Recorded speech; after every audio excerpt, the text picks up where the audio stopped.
In this video, I want to provide some sort of basic framework for talking about financial risk.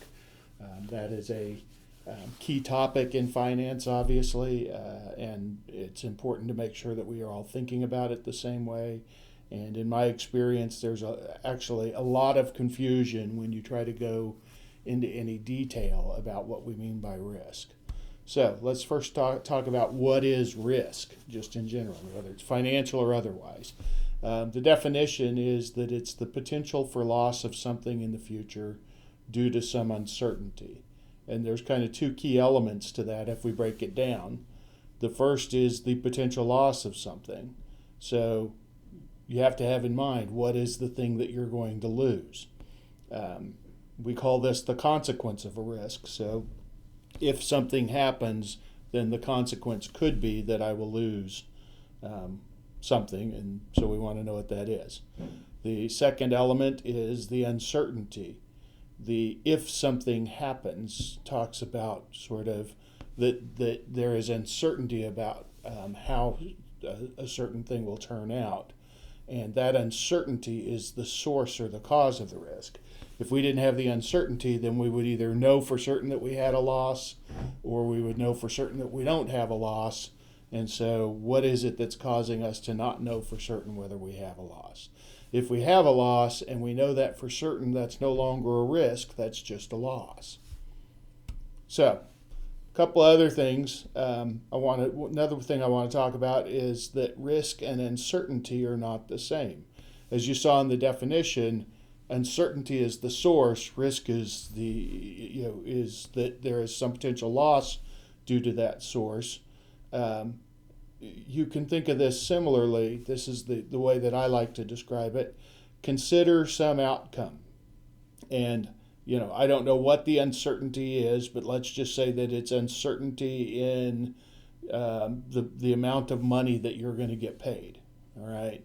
And so if the distribution of how much you might get paid in the future ranges from, call that $10,000 to minus $10,000. I've just said, I've got millions here, so let's say 10 million. And I've set a distribution that is got a $2 million standard deviation. So the uncertainty is defined by the standard deviation. It's $2 million wide. Then the potential for loss is that there's a 50% chance that I will lose money, and that in fact I could lose as much as $10 million. Okay? Now, consider a second example. Again, distribution still has a standard deviation of $2 million, so it has the exact same uncertainty as the other distribution. But in this case, I could make $10 million on average. I could make as much as 20. I could wind up with a little bit less than 20 or less than 0. And so there is a less than 1% probability or potential for loss. And if I were to lose, we're talking about that I could lose, somewhere, worst case, probably less than $1 million. And so in one instance, same uncertainty, I have the about a 50% chance of losing something, and I could lose over $10 million. In the other situation, same uncertainty, I have less than a 1% chance of losing anything, and if I lose, it's going to be less than $1 million. Most people would agree that this one is less risky than this one. This one's more risky, and yet technically they both have the exact same amount of uncertainty. And so it's not the uncertainty that bothers us, it's the risk that bothers us. It's the potential for loss, which is measured both in terms of the likelihood of that loss and how big it can be. So we do think in terms sometimes of risks in terms of, is there a high probability or a low probability of me losing money? And so that's the potential for loss. And then is it going to be high impact or low impact? Am I talking about losing a lot of money or not a lot of money? Am I talking about losing millions of dollars or hundreds of dollars? And both of those things go into thinking in terms of how big the risk is if you want to quantify it. Now, I find that even though that's the definition, that in common usage, when people describe risk, they can do it in a very confusing way. And so sometimes when they talk about a risk, the term that they use may be labeling the source of the risk and sometimes the consequence. This is just bad form on their part, and that's something that I want to break you guys of. But as an example, people will talk about political risks. When they talk about political risks, they aren't talking about a loss of political or politics. They're talking about that there is uncertainty in the political climate, and as a result of that, you may lose something. If it's a business, you may lose some value. You may have your assets seized or whatever else. And so in that case, political risk, the label is referring to the source of the uncertainty. You may also have a health risk. We've heard that term often. Now that generally refers to that you may lose your health, that your health will somehow be worse due to some uncertainty, right? That you may be exposed to something. And so in that case, it's the consequence that we are using when we describe the risk. Incredibly confusing. It gets even more confusing, I find, in the financial area, because sometimes what is a source of uncertainty can also be a consequence from some other uncertainty. And so it's very important for us to learn to describe that more clearly. Now, I just want to cover off real quickly one other thing. Sometimes people use the term hazard when they describe a risk. And so I have heard, for example, things referred to as weather hazards or fire hazards. And unfortunately, they can make the same mistake. And so, for example, a fire hazard is something that you usually refer to as there's this thing, and because there's this thing, there's the potential for you to have a fire. And so the fire is the consequence, right? It's not that there's uncertainty about a fire and the consequence of the fire is some potential other loss other than the fire. Again, can be kind of confusing. Usually when you refer to a fire hazard, you might say that electrical outlet is a fire hazard. And so the fire hazard is clearly not the source, it's the consequence of the uncertainty about whether the electrical outlet will fail. Whereas with a weather hazard, we usually are then referring to that as the source or the cause of the harm, right? When we say that tornadoes are a weather hazard, we aren't saying that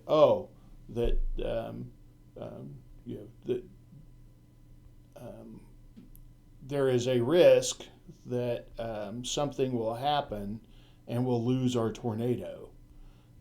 It's just not the way that it works. So instead, in this case, we're really saying weather is the source, right? A particular kind of weather, a tornado hazard, a flood hazard, whatever that is. And the consequence of that is some damage or harm or loss of life. And so there's the potential for some loss of life due to a weather hazard. So you can see, again, we're not very consistent about that.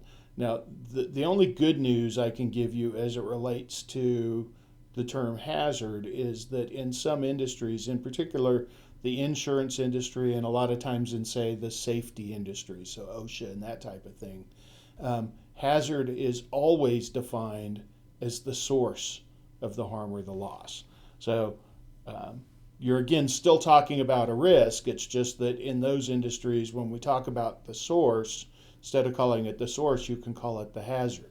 Unfortunately, in the financial area, financial risk area, we rarely are talking about the things in terms of hazards. We use the terminology risk, so that's not very clear. And even if we were using hazard, you can see that people would probably use it incorrectly. So now let's just talk at a high level about the financial consequences of risks. So the things that we could potentially lose value in. And I'm thinking in terms of a corporation or investors, so let's talk about that. something could happen that if it happened, could cause us to lose the value of our fixed assets. And so oftentimes that could either be some sort of a lawsuit or weather or some accident, some sort of event. But it could cause us to just lose some of our equipment. It gets damaged, it gets destroyed, it gets taken, stolen, whatever else. Inventory value, we hold a certain amount of money in inventory, and so things could impact that value and it not be worth as much. Receivables value, it's something that we hold a right to in the future, and we could potentially have something happen that makes it not as likely that we're going to receive as much of the value in the future or receive it as soon as we thought. There's obviously cash. So things that will happen that will cause us to have more or less cash in the future than we thought. If you're a stockholder, then the value of your stock could fluctuate due to uncertainty. If you're a bond holder, the value of your bond could fluctuate. Or you could not get paid. All those are examples of consequences of if the world turns out a certain way, I could lose value. Now, one of the key things I want to point out about that, these are all financial assets. Okay, we rarely think in terms of losing value in a liability, right?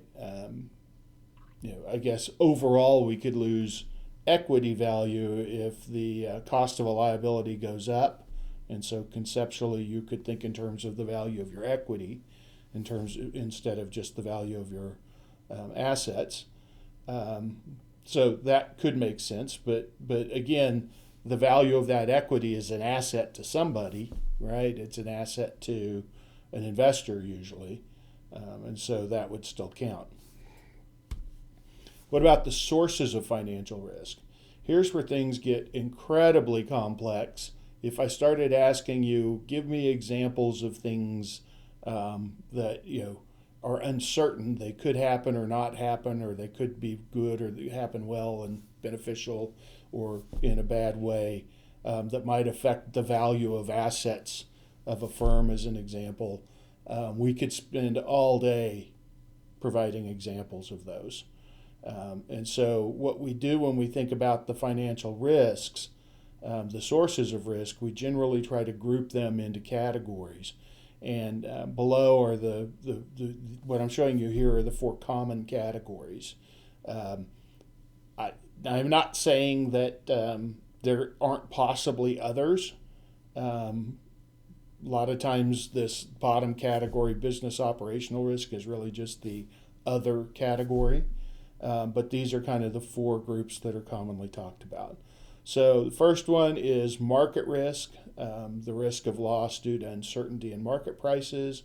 And so, you could envision, if you're a company that buys things, that if the value of the cost of those things goes up as inputs, that you could suffer a loss as a result of that. Or if you sell things and the value at which those things are bought in the market by others goes down, you could be harmed by that. And so either of those are sort of very external to the company. They really have to do with overall market forces, supply and demand type stuff. Then there is the category of what we would call credit risk. And again, that's the credit as a source of risk.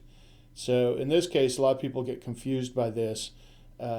Because it's a source of risk, it is that you have the risk of loss due to credit that you extended. And so you have loaned somebody some money, whether that's as an accounts receivable amount or you've actually made a loan to them or whatever else, and you are counting on getting repaid and getting repaid in the time period that you are supposed to, and there is some possibility that you won't, and so you will have a credit loss. You will have a cash loss, and it will come because that entity didn't fulfill its credit obligations. Okay, sometimes we call that credit worthiness. So there's uncertainty in the credit worthiness, and based on that, we think that the entity we loan to is credit worthy, but in fact, it turns out they're not, and so then we lose some cash. There's liquidity risk, and again, a lot of people get confused because it seems similar to credit risk, but it's really the flip side of it in some cases. Liquidity risk is the loss due to uncertainty of the amount of cash you will have versus the amount you will need to meet obligations. So in my view, this is sort of a tricky category, because usually there is then something else that causes the uncertainty in the amount of cash that you have or the amount that you'll need, and then the uncertainty in this then has other consequences for you. Okay, and so if I don't have enough cash, then certain other things will happen, right? I'll default. That could hurt my ability to borrow money. I won't be able to buy things that I need at the time that I need them. And so as a result of that, I'll lose sales. So lots of consequences that could come out of not having the amount of cash that you need, but also other things that could cause you to not have that cash. So it's a little bit confusing. We tend to think of this as sort of a catch-all for lots of different examples that directly affect your cash, right? And so again, a tricky part of that is you could have a liquidity risk because you have a credit risk. So somebody doesn't pay you, and therefore you don't have the amount of money that you need to pay somebody else, and then there's some consequence to that. The last category we call business and operational risk. So sometimes it's called business risk, sometimes operational. Really, the way to think about it, it's just the risks that come with sort of normal uncertainties inherent in operating a business. So that would be things like, we don't have as many customers as we thought. We have too many customers. Something breaks. We get sued. People quit. All the sorts of things that happen inside of the company. And so they generally, these are all the things that cause variations in your income and your earnings and your cash flows from inside the company. So I wanted to provide you just kind of some examples. If we think in terms of sources of risk for Disney, remember that's the company I'm using. One of those market risk sources might be the fluctuation in the cost of sugar. I'm sure if you thought about both in their stores and in their parks, Disney probably consumes a lot of things or sells a lot of things that include sugar. And so if the price of sugar were to go up as a source of risk, then the consequence could be that their earnings go down or their total sales go down. So it's not just the profits, it's actually that they have to raise their prices, and so fewer people buy things like that. And that eventually that will all find its way into, as a consequence, cash, maybe receivables, inventory. So it'll find its way into different of those consequences of the risk. Now, let's look at another one, credit. Let's just say Disney puts movies out to distributors, whether that's so that they can put them in DVDs in stores or put them electronically online, like over Netflix, or they put them out to the movie theaters for people to watch, and that one of the big distribution outlets decides to either not pay them or to pay them late on their movies. That is a source of credit risk, because they generally don't get paid in advance. They ship the stuff and then expect to get paid later within some period. And so there is a risk, as a source of risk, that they won't get paid or they'll get paid late. So that's the source. The consequence, most obviously, on that is that they will not have cash. The next example um, liquidity risk. Imagine, for example, and I'm not saying this would ever happen for Disney, but never say never. Imagine that Disney has some debt outstanding. They maybe have, I think they have several $billions of debt that they use to finance their balance sheet. And when it matures, most companies count on then being able to do what they call rolling over the debt. They go out and issue a new set of bonds of roughly the same amount to replace the debt that is maturing, so that they keep about the same balance of debt to equity on their balance sheet.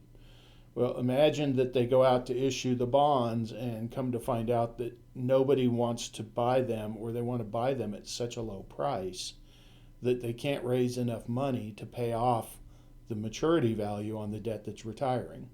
So suddenly they are short of cash. They have a need of cash, to pay down that debt, that big $1 billion or $6 billion or whatever it is maturity payment, and they can't raise enough cash to do that, and so they are short on cash, and that being short on that cash in this case, well, that is a consequence in other cases. In this case, it's a source, and then all sorts of other things happen because they're short on cash. They're short on cash, potentially the interest rates on other borrowings that they have go up, and so that impacts their earnings and so forth. They're not able to make payments to suppliers, and so the suppliers don't deliver on time, or they deliver less or whatever it is, and they don't have that to sell. And so to me, the biggest this is probably the one that's the most difficult for people to wrap their heads around, because what you're really saying is that the source of risk is we don't have enough cash, and the consequence of the risk is it will harm our cash. And what you have to think in terms of is that you have to have cash in order to keep the operations going, in order to get more cash. And so if you don't have enough, then that's how it will harm you. So it's a little bit of a confusing category. I find this to be the one that people are the most confused about, but it's certainly a big issue for companies. Business operational risk, the example I came up with, imagine that there's a weather event that damages one of their parks. Tornado, hurricane, lightning strike, I don't know. And in that case, you could actually imagine a number of different impacts in terms of the consequences. It could damage some of their fixed assets. And so that would obviously reduce the value of those assets. They would need to be repaired. Clearly, it would impact their cash flows, both because they'd have to repair things and because they may have to shut down part of the park. And so the consequence could be to their cash flows. The event could damage their inventory in a warehouse or in their shops, whatever it is, and so could impact that category as well. So, easy to think of the sources, and easy when you think separately of, if that were to happen, how might it impact the company? And so that's why I wanted to go through this definition and through these examples, because a lot of times that going through that and using the more rigorous definition of the two parts of risk that make up a risk it makes it a lot more clear for people what we're talking about. Also wanted to just give you a couple of examples related to investors in Disney. As an example, it could be investor in anybody. But if I'm a stockholder in Disney, then I may have as a risk the potential for a loss of the value on my stock. So I have a potential that the value of the stock will drop below the price that I bought it for, simply due to the fluctuations in the stock market prices. So the cause, the source is market price risk, right? And the consequence is that I'm going to lose value. Now, I may not lose cash because I don't necessarily have to sell the stock when the price goes down, but I lose value. If I do sell the stock, then I could also lose cash. With a bondholder, I have that same risk in Disney that it's possible that the value of the bonds in the market change. So remember, I bought them from Disney, maybe, or I bought them from somebody else. But it's a secondary market out there where I could sell them whenever I wanted to. And there's a possibility that the price that I sell them at is a lot less than the price that I bought them at. And so I have, again, the bond value risk, which would turn into a cash risk in terms of a consequence. So the value is a consequence or the cash is a consequence, depending on whether or not I sell the bond or not. With bondholder, there is actually also a straightforward cash consequence because the bondholder has already shelled out money and ultimately expects to get paid through the payment of coupon payments and principal at the end. And so there is the possibility that the company either defaults or delays any of those payments, and that is a straightforward loss of cash to me. It was cash that I intended to have coming in to replace the cash that went out to buy the bond, and now I'm not getting that, and so in that event, I clearly have a cash loss. And so I could, that one is kind of the opposite, if you will, because I will clearly have a cash loss, and at the same time, the value of the bond will drop because of the late payment, and so I'll have that value loss on top of it.